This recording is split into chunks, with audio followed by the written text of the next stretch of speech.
बिस्मिल्लाहिर्रहमानिर्रहीम। अस्सलाम वालेकुम। मैं हूं राखील हसन गुमन। नाज़रीन, पाकिस्तान और न्यूजीलैंड के दरमियान खेले जाने वाले पहले टी20 मैच में पाकिस्तान को 40 रन से शिकस्त क्या मिली कि वो पाकिस्तान क्रिकेट टीम के नए डायरेक्टर और पाकिस्तान क्रिकेट टीम के नए कप्तान शाहीन शाह अफरीदी, जिनकी जानिब से यह सीरीज शुरू होने से पहले बड़े बड़े दावे किए जा रहे थे और कहा जा रहा था कि जनाब इस सीरीज को हम एक्सपेरिमेंट के तौर पर इस्तेमाल करेंगे। इस सीरीज के जो 5 मैचेस हैं वो आमिर जमाल को दिए जाएंगे। इस सीरीज के 5 मैचेस साइम अयूब को दिए जाएंगे।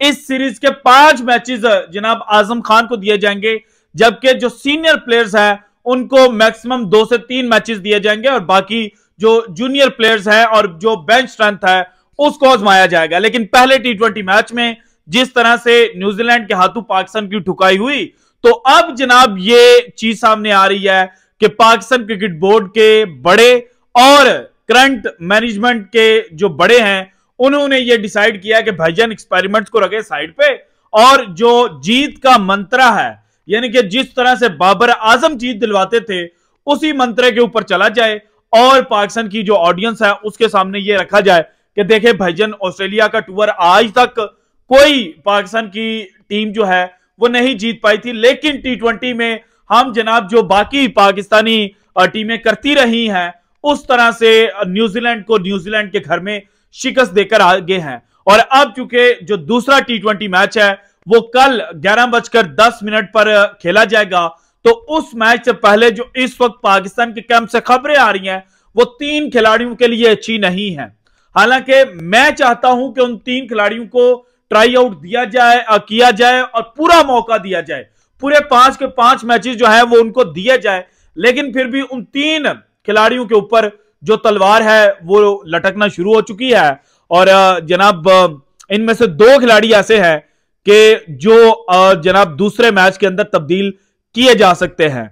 वो तीनों खिलाड़ी कौन से हैं और स्पेशली दोनों कौन से हैं जो तब्दील किए जा सकते हैं, इसके बारे में आज की वीडियो में मैंने डिटेल्स आपके साथ शेयर करनी है। और तीसरा खिलाड़ी किस तरह से बच सकता है ये भी आज की वीडियो में मैंने आपके साथ शेयर करना है। इसके अलावा एक क्वेश्चन बार बार ये उठ रहा है कि जनाब क्या बाबर आजम को दोबारा एज एन ओपनर खेलने का जो मौका है वो मिलेगा, इसके ऊपर भी प्रॉपर डिस्कशन जो है वो करेंगे। लेकिन जनाब जो वीडियो का आगाज मैंने करना है ना, वो करना है हमारे हमसाया मुल्क भारत से।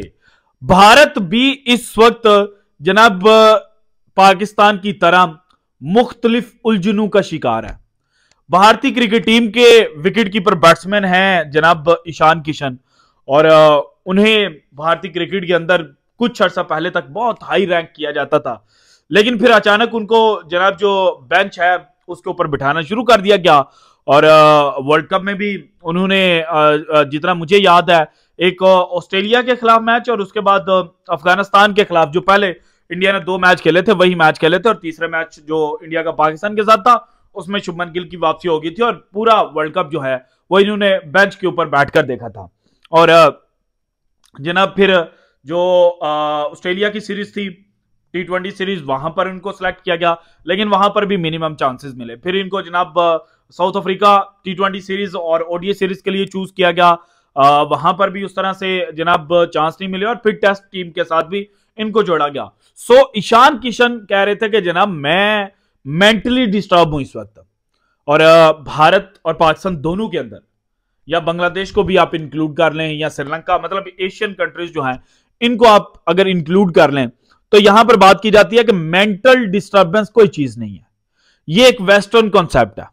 क्योंकि जो गोरे खिलाड़ी हैं वो अक्सर जनाब मेंटली डिस्टर्ब होने की वजह से क्रिकेट जो है उससे रुखसत हो जाते हैं, उससे लीव ले लेते हैं, और बाद में जनाब कोई 6 महीने बाद, कोई 2 महीने बाद, कोई 3-4 सीरीज के बाद कम बैक करते हैं और उनको टीम में जनाब प्रॉपर वेलकम जो है वो किया जाता है। लेकिन यहां पर जनाब एक खिलाड़ी अगर ये कहे कि वो मेंटल फटीग का शिकार है तो कहा जाता है ये बहानेबाजी कर रहा है। और जनाब ईशान किशन जो भारतीय विकेट कीपर बैट्समैन है, उन्होंने दौरा साउथ अफ्रीका पर जो रेड बॉल फॉर्मेट था उससे उन्होंने लीव की मांगी और कहा कि जनाब मैं फैमिली इमरजेंसी है और मेंटल फटीग का शिकार हूं, तो मुझे जनाब जो छुट्टियां वो चाहिए। और उसके बाद न्यू ईयर पर वो दुबई के अंदर न्यू ईयर नाइट जो है वो मनाते हुए पकड़े गए। ये जो चीज है कि आपने हमें बोला कि मैं मेंटल फटीग का शिकार हूं और आप जाके पार्टियां एंजॉय कर रहे हो, प्लस ये कह रहे थे कि जनाब मेरे घर में कोई फैमिली इमरजेंसी है। तो ये कौन सी फैमिली इमरजेंसी है कि आप दुबई के अंदर पार्टियां कर रहे थे? तो इस वजह से बीसीसीआई जो है वो नाराज हो चुका है। पहले उनको जनाब जो अफगानिस्तान का 3 T20 सीरीज है, जिसका आज दूसरा मैच भारत और अफगानिस्तान के दरमियान खेला जाना, पहला मैच भारत बड़ा इजीली जीत चुका है, तो इस सीरीज के लिए भी सिलेक्ट नहीं किया गया था। इसके बाद जनाब जो इंग्लैंड के खिलाफ टेस्ट सीरीज है, उसके इनिशियल टेस्ट मैचेस जो हैं उनमें भी उनको जगह नहीं मिली। और इस वक्त जो भारतीय न्यूज वेबसाइट्स हैं जिनमें एक इनसाइड स्पोर्ट है, वो बाकायदा इस बात की जनाब निशानदही कर रहे हैं कि जो भारतीय क्रिकेट बोर्ड है उन्होंने ईशान किशन जो भारतीय विकेट कीपर बैट्समैन है उनको जनाब तिगनी का जो नाच है वो नचाने का फैसला कर लिया है। और उनको ये बताने की कोशिश की जा रही है कि भाईजान आप बीसीसीआई से बड़े नहीं हो और आपने जनाब जो हमारे खिलाफ जाकर एक पार्टी की है, तो हम इसका जनाब जो सजा है वो आपको देंगे। सो भारत के अंदर ये चल रहा है और इसी वजह से भारत के साबिक कप्तान विराट कोहली की जनाब T20 टीम के अंदर वापसी भी हुई है, क्योंकि कुछ अर्सा पहले तक ये खबरें आ रही थी कि भारत जो है वो T20 में नंबर 3 पोजीशन के ऊपर ईशान किशन को जनाब पूरे मौके देगा और वर्ल्ड कप में ईशान किशन ही भारत के लिए नंबर 3 के ऊपर बैटिंग करते हुए नजर आएंगे। लेकिन जनाब किस्मत जो थी वो ईशान किशन के साथ नहीं थी और बिला वजह का एक पंगा उनका क्रिएट हो गया, जिसकी वजह से ना सिर्फ वो टीम से बाहर हुए बल्कि साबिक कप्तान विराट कोहली को टीम के अंदर जगह भी मिल गई। अब आते हैं जनाब पाकिस्तान की जानिब। पाकिस्तान पहला मैच हारता है ऑकलैंड के अंदर और दूसरा मैच अब जनाब पाकिस्तान ने खेलना है हैमिल्टन के अंदर। ये अगेन एक हाई स्कोरिंग ग्राउंड है।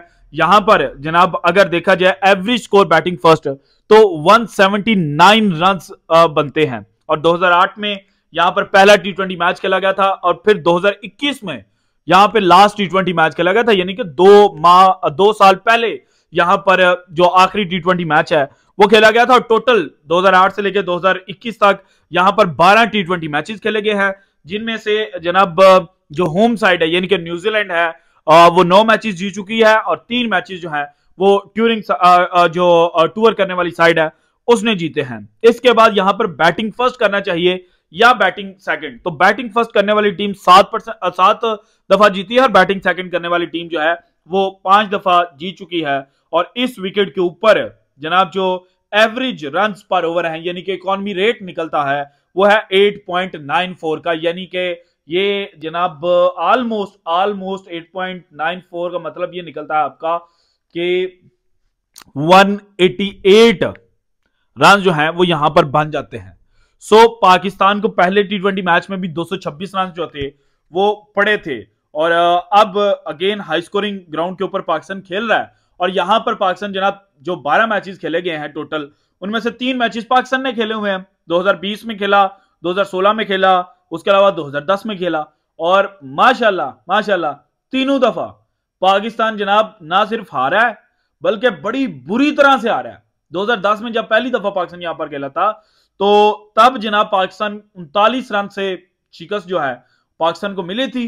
फिर 2016 में तो इंतहाई शर्मनाक तरीके से पाकिस्तान हारा कि पाकिस्तान ने जनाब 160 ऑड रन स्कोर किए थे और बगैर कोई विकेट लूज किए न्यूजीलैंड ने जनाब वो रन जो थे वो चेज कर लिए थे। 10 विकेटों से पाकिस्तान को शिकस्त मिली थी।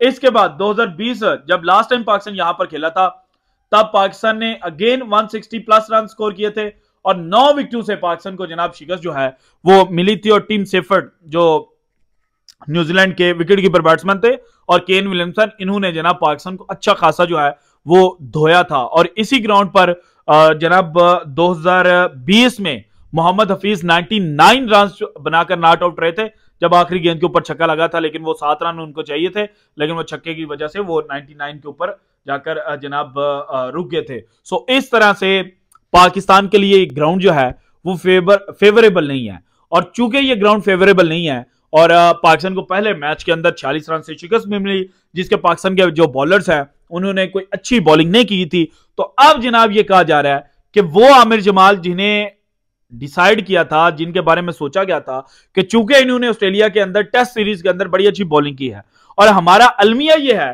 कि एक बॉलर जो जनाब टेस्ट के अंदर अच्छी बॉलिंग करता है हम उसको T20 के अंदर सिलेक्ट कर लेते हैं, फिर एक बॉलर जो T20 के अंदर अच्छी बॉलिंग करता है हम उसको टेस्ट साइड का हिस्सा बना लेते हैं कि जनाब इसने 4 ओवर का स्पेल बड़ा अच्छा किया।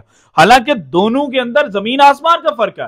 वहां पे लाइन एंड लेंथ आपने कुछ और रखनी होती है, टेस्ट के अंदर कुछ और रखनी होती है। और आमिर जमाल के अगर आप 25 मैचेस देखें तो इसमें 5 इंटरनेशनल मैचेस हैं, उसके अलावा पीएसएल के मैचेस हैं, उसके अलावा जनाब नेशनल टी20 कप के मैचेस हैं। 10 का इकोनॉमी रेट है, मोर देन 10 का। तो फिर भी जनाब उनको फौकियत दी गई। चले आपने फौकियत दी, मान लेते हैं, कोई प्रॉब्लम नहीं है। आपके पास 5 मैचेस अभी थे, फिर अप्रैल के अंदर जब न्यूजीलैंड आपको टूर करेगा 5 मैचेस आपको टी20 के तब मिल जाएंगे। फिर यकम मई तक आपने जो जनाब इनिशियल लिस्ट है आईसीसी को वो भिजवानी है, जो आपके वर्ल्ड कप स्क्वाड का हिस्सा होंगे प्लेयर्स। और फिर 25 मई तक आपके पास डेडलाइन है कि आप आईसीसी को बताए बगैर रद्दोबदल जो है वो कर सकते हो। और 25 मई के बाद जो टेक्निकल कमेटी है उसकी जनाब जो रिकमेंडेशन है उसके ऊपर आपको चलना पड़ेगा, और उसके रिकमेंडेशन पर ही आप जो स्क्वाड के अंदर तब्दीलियां वो कर सकेंगे। सो टेक्निकली देखा जाए तो अप्रैल भी अगर आप ले लें तो आपके पास 5 और 5 10 टी20 मैचेस हो गए। अब जनाब अगर आपने वर्ल्ड कप 2024 जीतना है तो फिर यह नहीं है कि आमिर जमाल को आप एक जनाब मैच, इस सीरीज के एक मैच, हालांकि अगर आपने उनको बाहर करना है तो आपके पास रीजंस बेशुमार है, लेकिन आपने ये डिसाइड किया था सीरीज शुरू होने से पहले कि आमिर जमाल को पूरे 5 मैच जो हैं वो दिए जाएंगे।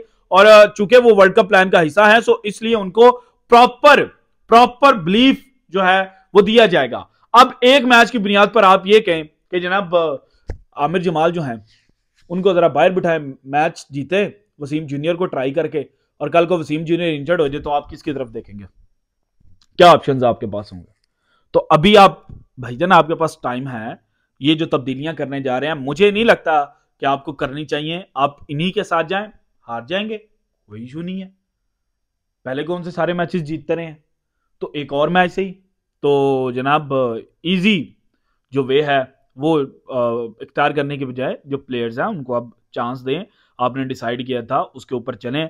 एक तो यह है कि जनाब आप एक मैच हारते नहीं है, थोड़ी सी क्रिटिसिज्म होती नहीं है, आपका पैनिक बटन जो है वो प्रेस हो जाता है, हालांकि आप डिसाइड कुछ और करते हैं, बाद में कुछ और कर रहे होते हैं। उसामा मीर के बारे में यह कहा गया कि शादाब खान को रिप्लेस कर सकता है, पहले मैच में जनाब शॉर्ट बाउंड्री के ऊपर उसको रन पड़ गए, और अब यह कहा जा रहा है कि अगले मैच में उसको नहीं खिलाएंगे, नवाज को वापस ले आएंगे। तो नवाज को वापस लाने के लिए जनाब जो पहले मैच है उसमें फिर लगता यह है कि उसामा मीर की को कुर्बानी का बकरा बनाया गया कि जहां पर शॉर्ट बाउंड्री, बिल्कुल शॉर्ट बाउंड्री के, अगर आप हैमिल्टन और इसको कंपेयर करें जो ऑकलैंड का स्टेडियम है तो एक तो यह है कि दोनों जनाब डिफरेंट तर्ज पे बनाए गए हैं। जो हैमिल्टन का स्टेडियम है वो सर्कुलर है, जो रेगुलर आम जनाब क्रिकेट ग्राउंड है, जबकि ये रेक्टेंगुलर है। यहां पर स्ट्रेट बाउंड्री जो है वो 47 मीटर की थी कल, और जनाब जो स्क्वायर बाउंड्रीज हैं वो 65 मीटर की थी गालिबन। और अब हैमिल्टन में जाएं तो स्ट्रेट बाउंड्रीज जो हैं वो 65 मीटर की हैं, और जो स्क्वायर बाउंड्रीज हैं वो 69 मीटर तक हैं। सो यहां पर मार्जिन जो है वो बॉलर के पास ज्यादा हो जाता है। वहां पर ना बॉल ने ग्रिप होना था, ना बॉल ने जनाब जो स्पिनर की बॉल है उसने टर्न लेना था उस तरह से। आपने सीधी सीधी जहां पे टू दी विकेट करने वाला बॉलर चाहिए था, आपने उसामा मीर को खिला दिया। अब जनाब जो हैमिल्टन है वहां पे आप नवाज को ट्राई आउट करेंगे, और नवाज वहां पे थोड़ा सा बेहतर कर जाएगा, और फिर पाकिस्तानी कौम कहेगी देखें जनाब हम जानबूझ के नवाज पे तनकीद करते रहे हैं और हमें ऐसा नहीं था करना चाहिए, नवाज तो बड़ा अच्छा खेलता है। तो भाईजान आप स्टिक करें प्लान के साथ, पैनिक बटन ना प्रेस करें।